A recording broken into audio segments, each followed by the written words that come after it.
Hello guys, this is me Raju Ahmed Apu. তো আমি and আমরা সবাই মিলে আমরা গিয়েছিলাম হোটেল নূরজাহান গেন্ড্রে। ওইখানে আমাদের টার্গেট ছিল যে আমরা সুইমিং করব, কারণ ওই দিন খুবই সুন্দর একটা ওয়েদার ছিল, কখনো রোদ কখনো বৃষ্টি। তো সুইমিংয়ের জন্য বেস্ট একটা ওয়েদার ছিল, এর জন্য আমাদের যাওয়া।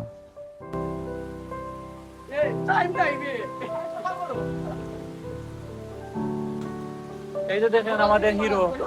তো এত সুন্দর একটা ওয়েদার ছিল যে সবাই গিয়ে মানে আগে ভাগে ফটোশ্যুট করতে ব্যস্ত হয়ে গেছে, কে কখন আগে ছবি তুলবে, কে কখন ভিডিও করবে।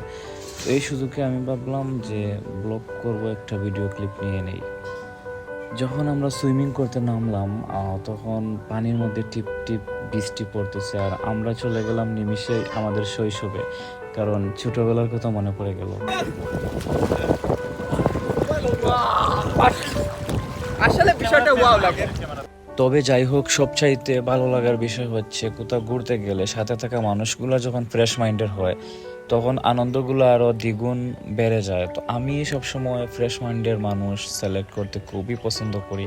আর আমার সাথে আপনারা যাদেরকে দেখতে পাচ্ছেন সবাই মানে ওদের বিষয়ে বলতে গেলে মানে কম হয়ে যাবে, মানে আমি ওদের বিষয়ে কি রেখে কি বলবো। তো যাই হোক, এটা বলতে চাই না আমি। তো তারপর আমি ভাবলাম একটু মজা করি, তাদেরকে একটু প্রশ্ন করি, দেখি কেমন হয়। কিন্তু আমি কি প্রশ্ন করব ভেবে পাচ্ছিলাম না। তারপর ভাবলাম তাহলে যাই হোক, একটা কিছু প্রশ্ন করি। আমি কেন ভাই আমরা চা খাইলি কিলো লাগে? চা খাইলে বিষয়টা আরো ওয়াও হইলো। তোমার কিলো লাগে বা আজকে সুইমিং মাইয়া?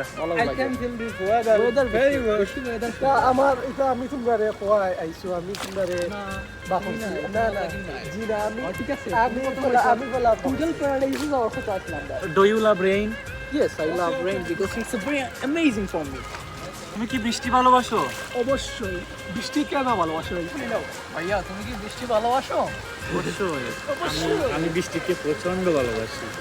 কিন্তু ওই দিন মেঘের সাথে প্রচণ্ড ঠান্ডা বাতাস ছিল, আমাদের সবার একটু একটু ঠান্ডা লেগে গেছে। তারপর আমরা চলে আসলাম।